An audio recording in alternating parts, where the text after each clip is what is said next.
Market లో invest చేసి మీ డబ్బులు డబుల్ చేసుకోవాలనుకుంటున్నారా? సుందరరామిరెడ్డి గారి లైవ్ సెమినార్ కి అటెండ్ అవ్వండి.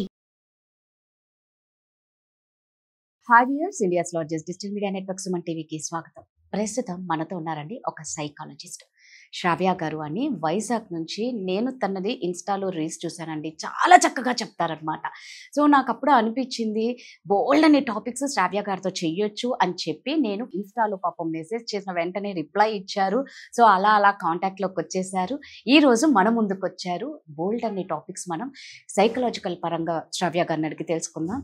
నమస్తే శ్రావ్య గారు. నమస్తే రాధా గారు. సో శ్రావ్య దగ్గర నుంచి నార్సిజం నుంచి బాగా తెలుసుకోవాలని, ఎక్కువ వీడియోస్ చేయాలని తనకు ఇంట్రెస్ట్ ఉంది. రియల్గా అసలు శ్రావ్య గారు ఇందాక అనుకున్నట్టు ఎమోషనల్ ఇమ్మెచ్యూర్ పర్సన్కి ఈ నార్సిసిస్ట్కి ఏంటి తేడా? వెరీ గుడ్ క్వశ్చన్ అండి. ఈ ఎమోషనల్ ఇమ్మెచ్యూర్ పీపుల్తో అంటే ఒక పార్ట్నర్ ఉన్నప్పుడు అంత డేంజరస్గా ఉండదండి లైఫ్.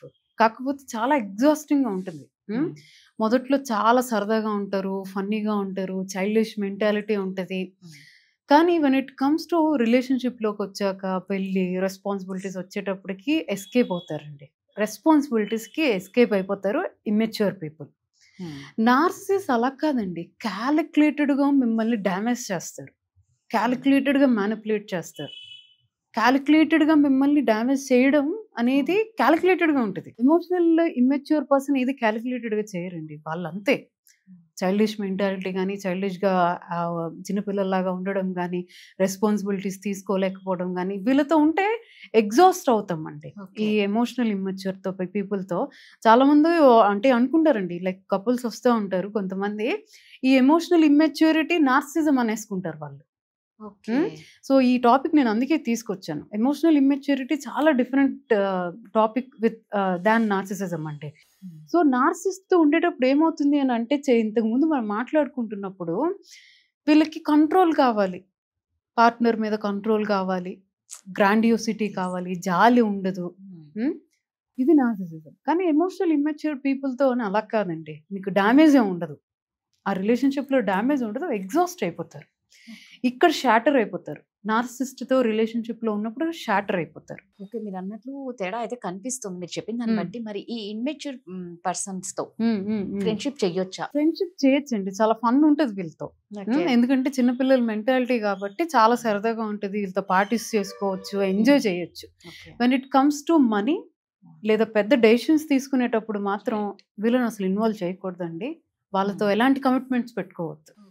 ఎందుకంటే నిజంగా మీరు అన్నట్టు వాళ్ళకి ఇమ్మెచ్యూర్ ఫన్ బాగుంటుందండి, వాళ్ళతో పార్టీస్ కానీ, ఎంజాయ్ చేయడానికి కానీ, ఎంటర్టైన్మెంట్ కి పనికి వస్తుంది. వాళ్ళతో రిలేషన్షిప్ చాలా సరదాగా ఉంటుంది. కానీ సీరియస్ థింగ్స్, మనీ ఇన్వాల్వ్ అవ్వకుండా ఉన్నంత వరకు పర్వాలేదండి. ఓకే, సో ఇప్పుడు మామూలుగా ఇప్పుడు నేను ఎందుకు అడుగుతున్నాను అంటే, ఇలాంటి వాళ్ళతో సఫర్ అయ్యే పార్ట్నర్స్, నార్సిజం ఉన్న వాళ్ళతో సఫర్ అయ్యే పార్ట్నర్స్ ఉండలేక, బయట పడలేక, మీకు తెలిసి ఉంటుంది, మీ క్లయింట్స్ చాలా మంది ఉంటారు, డివోర్స్ సంఖ్య కూడా వీళ్ళ వల్లే ఎక్కువ అన్నారు. అవును, అంటే ఇప్పుడు ఇవ్వకుండా ఉంటారు, కొన్నేళ్ళు సఫర్ చేస్తూ ఉంటారు. అప్పుడు అవతల పర్సన్ పరిస్థితి ఏంటంటే, అంటే ఇక్కడ పెద్ద ప్రాబ్లం ఏంటంటే రాధా గారు, ఈ నార్సిసిస్ట్తో ఏమవుతుంది అంటే డివోర్స్ కేసులు తేలవండి 10 to 15 years వరకు. హైయెస్ట్ ఇది 10 to 15 years వరకు. ఎందుకంటే they are very good at manipulation అండి. కౌన్సిలింగ్కి వచ్చినా కూడాను కపుల్స్ వస్తారండి, విక్టిమ్ తన బాధ తనతో చెప్పుకుంటుంది. ఈ విక్టిమ్ ఎంత బాగా తన బాధ చెప్తుందో అవతల నార్సిసిస్ట్ కూడా తన బాధ అలానే చెప్తాడండి. అంత బాగా మ్యానిపులేట్ చేసి, అంత బాగా స్టోరీని రివర్స్ చేసి. సో కౌన్సిలింగ్కి కానీ, కోర్టుల్లో కానీ మంచిగా యాక్ట్ చేస్తారండి, మంచిగా మ్యానిపులేట్ చేస్తారు. వాళ్ళు ఏం కూడా అండి డివోర్స్ ఇవ్వకూడదు. డివోర్స్ ఇస్తే ఏమవుతుందండి, అంత సెట్ అయిపోతుంది, ఆమె ఎమోషనల్లీ ఫ్రీ అయిపోతుంది. ఫస్ట్ వీళ్ళకి కావాల్సిన కంట్రోల్ పోతుంది.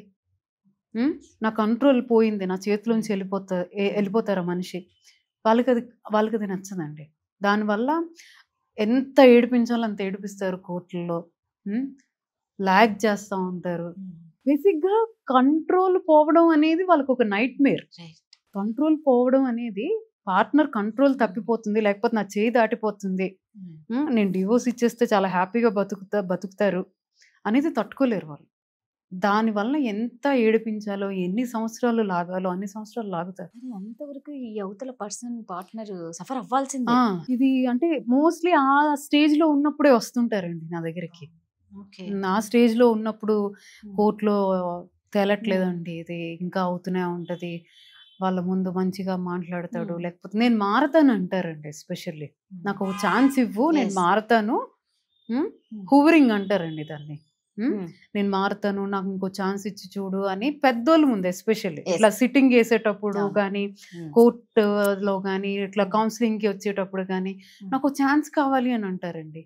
పాపం ఈ పార్ట్నర్ ఇస్తారు, ఇచ్చాక మళ్ళీ సేమ్ బిహేవియర్, మళ్ళీ అదే ప్యాటర్న్, మళ్ళీ అదే అబ్యూస్, మళ్ళీ కూర్చుంటారు, సిట్టింగ్ చేస్తారు, నేను ఈసారి మారుతాను అంటారు. సో ఇలాంటి వాళ్ళకి మరి అన్ని ఇయర్స్ కూడా అంటే కోర్టు కంపల్సరీ వాళ్ళు ఓకే చేస్తే కానీ వీళ్ళకి ఇవ్వనికి లేదు కదా. అంతే కదండి. అంటే ఇప్పుడు ఒకటి ఉందండి, నేను చెప్తాను, నేను రీల్స్ లో కూడా చెప్పాను, ఎమోషనల్ గా డివోర్స్ ఇచ్చేయమంటానండి. అంటే లీగల్లీ ఎస్ టైం పడుతుంది, ఎమోషనల్లీ ఇతనితో నాకేం సంబంధం లేదు, లేకపోతే ఈమెతో నాకు ఎలాంటి సంబంధం లేదని ఎమోషనల్ డివోర్స్. కానీ నిజంగా అంటే అవతల పర్సన్ ని మనశ్శాంతిగా ఉంచకుండా చేసేస్తున్నారు. చాలా ఎడిక్టివ్ గా ఉంటుందండి వీళ్ళతో. ఎందుకంటే వీళ్ళు చూపించిన ప్రేమ ఎలా ఉంటుందంటే తట్టుకోలేరు పార్ట్నర్. ఎలా అంటే అబ్యూస్ చేస్తారండి. అబ్యూస్ చేసిన వెంటనే మన ఆడవాళ్ళు ఏంటి, ఒక గిఫ్ట్ ఇచ్చినా, బయటికి తీసుకెళ్ళినా, లేకపోతే ఏం చేసినా ఇమీడియట్లీ మర్చిపోతారు. ఇలా అప్ అండ్ డౌన్ అవుతూ ఉంటుందండి వీళ్ళతోటి. అబ్యూస్, మళ్ళీ గిఫ్ట్స్, అబ్యూస్, బయటికి తీసుకెళ్ళడం, అబ్యూస్, ఏదో ఒక పాంపరింగ్. అది ఎంత అడిక్టివ్ గా ఉంటుంది ఆ బిహేవియర్. మన ఆడవాళ్ళు ఓన్లీ బాగా మంచిగా చూసుకుంటారు కదా, అవి గుర్తుంచుకుంటాం. ఎగ్జాక్ట్ ఆడవాళ్ళు కానీ, లేకపోతే మగవాళ్ళు కూడా ఉన్నారండి సఫర్ అవుతున్న వాళ్ళు. చాలా ఎడిక్టివ్ గా ఉంటుందండి. అందుకే అన్ని వాళ్ళు ఉండిపోతారు ఆ రిలేషన్షిప్ లో. అందుకు వీళ్ళు ఎన్ని years అయినా బయటికి రాలేరు. ఎందుకంటే ఆ మంచిగా ఉన్న రోజులు మాత్రమే గుర్తు తెచ్చుకొని వాళ్ళు చూపిస్తున్న ప్రేమ అయితే తట్టుకోలేమండి. లవ్ బాంబింగ్ అంటారు దాన్ని. ఆ లవ్ బాంబింగ్ లో ఆ ముందు జరిగిన అబ్యూస్ మర్చిపోతారు, అలా చూపిస్తారు ప్రేమ. దానివల్ల అన్నాళ్ళు ఆ రిలేషన్షిప్ లో ఉండిపోతారు. మరి దీనికి సొల్యూషన్ అంటే ఏం ఉండదు అసలు. సొల్యూషన్ అవేర్నెస్ అండి. చాలా ఎంత ఎర్లీగా అయితే అంత ఎర్లీగా. ఎంత ఎడిక్టివ్ అంటే అది చెప్తున్నాను కదండి, ఆ ప్యాటర్న్ ఎంత ఎడిక్టివ్ గా ఉంటుందండి. ఆ లవ్ బాంబింగ్ ఫేజ్ అండి మనిషిని అట్లా ఉంచేస్తుందండి. ఓకే, నువ్వు ఇప్పుడు ఎలా అంటే నువ్వు ఇప్పుడు అబ్యూస్ చేస్తున్నా, తర్వాత నాకు ప్రేమ ఇస్తావు కదా, దానికి అలవాటు పడిపోయి ఉంటారు. తర్వాత నాకు ఇచ్చే ప్రేమ నేను తట్టుకోలేను, ఆ దానికి కూడా అలవాటు పడిపోయి ఉంటారు. ఇంత అబ్యూస్ చేస్తున్నావు, నువ్వు నాకు ప్రేమ కూడా ఇస్తున్నావు కదా, అది కావాలి నాకు. అది కూడా మామూలుగా ఉండదు ఆ ప్రేమ. లవ్ బాంబింగ్ పిల్లలకి ఎఫెక్ట్ పడుతుంది కదా. పిల్లలు చాలా ఎఫెక్ట్ అవుతారు. ఇందాక నేను చెప్పినట్టండి, ఐదర్ ఆ పిల్లలు ఐదర్ నార్సిసిస్ట్ అయినా అవుతారు, లేదు బాగా సప్రెస్ చేసేసుకుంటారండి నీడ్స్ కానీ, ఎమోషనల్ నీడ్స్ కానీ, బయటికి చెప్పుకుంటే జడ్జిమెంట్ పాస్ చేయడం కానీ. దానికోసం మాట్లాడితే అది చాలా ఎక్కువే అవుతుందండి. అంటే పేరెంట్స్ నార్సిస్టిక్ పేరెంటింగ్ ఎలా ఉంటుంది అని అంటే that is a different topic. మళ్ళీ ఖచ్చితంగా చేద్దాం. సో నిజంగా దీనికి ఒక అవేర్నెస్ కావాలి అని దీని గురించి చాలా టాపిక్స్ నేను శ్రావ్య గారు చేయాలని అనుకున్నాను. శ్రావ్య గారు చెప్పారు. సో మీరు కూడా అండి ఏదైనా ముదిరిపోయేదాకా ఉంటే తీయడం చాలా కష్టం. ఏదైనా స్టార్టింగ్ లో మీరు ప్రాబ్లం ఫేస్ చేస్తున్నారు అంటే ఎవరికి చెప్పుకోలేకపోతున్నాము, దీన్ని సీక్రెట్ గా ఉంచాలి అన్నా కూడా చక్కగా మీరు శ్రావ్య గారిని కాంటాక్ట్ అవ్వచ్చు. చాలా సీక్రెట్ గా ఉంచి మీకంటే ఒక ట్రీట్మెంట్ ఇస్తారు. థ్యాంక్ యూ అండి.